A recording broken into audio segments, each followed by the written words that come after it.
अमरीकी महकमे मरदमशुमारी के 2014 के आदाद-ओ-शुमार के मुताबिक अमरीका की तकरीबन 31 करोड़ की आबादी में गैर हिस्पानवी नस्ल के सफ़ेद फार्म अमरीकियों की तादाद सिर्फ 62% है, जबकि बाज़ अंदाजों के मुताबिक साल 2049 तक सफ़ेद फार्म अमरीकी अमरीका में अक़लियत बन जाएंगे। अमरीका को पूरी दुनिया से यहाँ आकर आबाद होने वालों ने एक कसीरुल सकाफती मुआशरे की शक्ल दे रखी है। खुद इस सरजमीन ने उन्हें अपनी शनाख्त को कायम रखते हुए इस मुआशरे का अहम हिस्सा बनने का मौका ऐसे दिया कि अमरीकी मुआशरे को मेल्टिंग पॉट और मिक्सिंग बाउल जैसे टाइटल से पुकारा जाने लगा।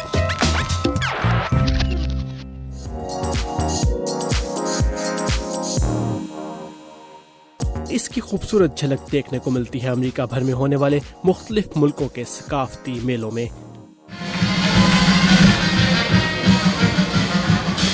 गुज़श्ता 49 बरसों से अमेरिकी दारुल हुकूमत में होने वाला फोक लाइफ फेस्टिवल अमेरिका को दुनिया का मुतनव्वे तरीन मुआशरा बनाने वाले तारकीन वतन की मुख्तलिफ सकाफतों को शोकेस कर रहा है। 2 हफ्ते जारी रहने वाले इस मेले में हर साल किसी एक मुल्क की सकाफत के रंगों को अमेरिकी अवाम के लिए पेश किया जाता है। ओलिविया इस फेस्टिवल की क्यूरेटर है। ये फेस्टिवल सिविल राइट्स मूवमेंट के दौरान शुरू हुआ और इसका मकसद लोगों को उनके सकाफती हुकूक के बारे में बताना था। आज हम इसको सकाफती जमहूरियत का नाम देते हैं और आज यहाँ इसी सिलसिले में लातीनी अमेरिका के मुल्क पेरू के सकाफती रंगों को पेश किया जा रहा है।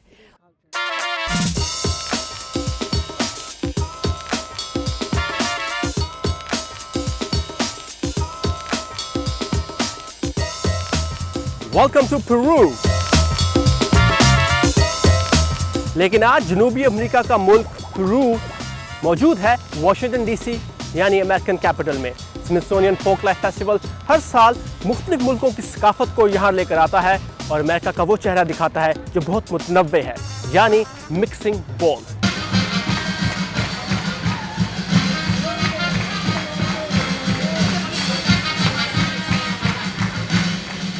तो चले आज हम आपको भी पेरू की सैर करवाते हैं।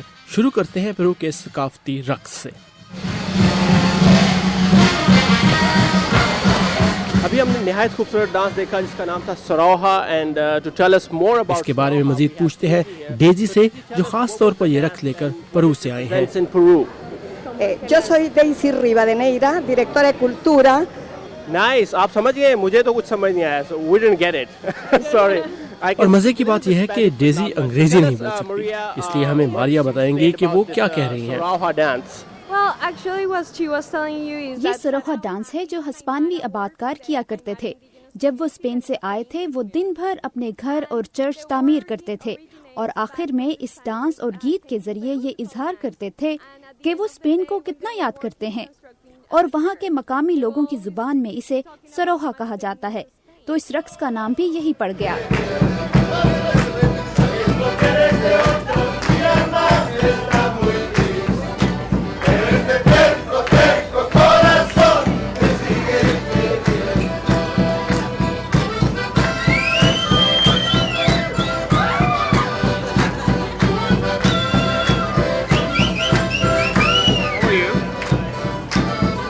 अरे ये तो बात ही नहीं कर रहा, शायद बहुत पुराना हो गया है।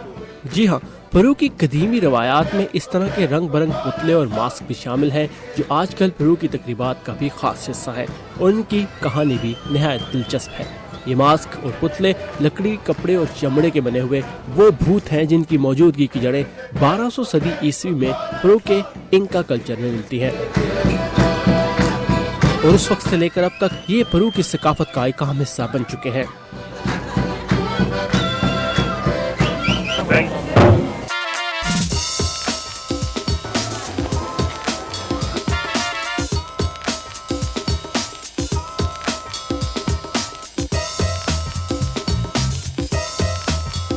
किसी भी कल्चर का तारुफ उसके खाने के बगैर अधूरा है और यहाँ पेश किया जाने वाला पेरू का खास खाना इसलिए मज़ेदार है कि इसमें शामिल तमाम अज्जा, मसाले, फल और सब्जियाँ पेरू से यहाँ खास तौर पर लाई गई हैं और इस खाने को इस फेस्टिवल में पेश कर रहे हैं पेरुवियन ब्रदर्स।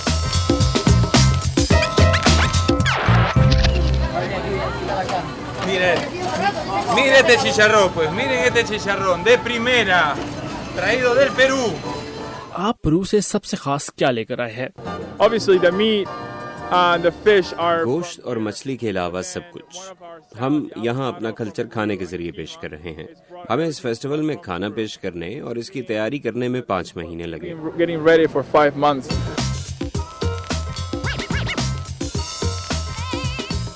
और अब जरा लोगों से पूछते हैं कि उन्हें यहाँ का खाना कैसा लगा।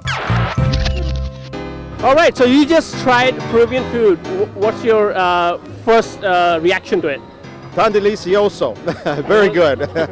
How about you?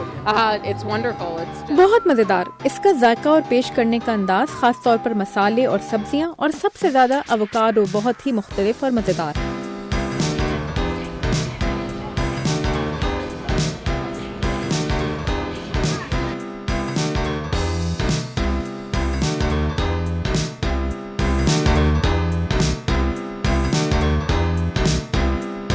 How are you liking it so far in the festival?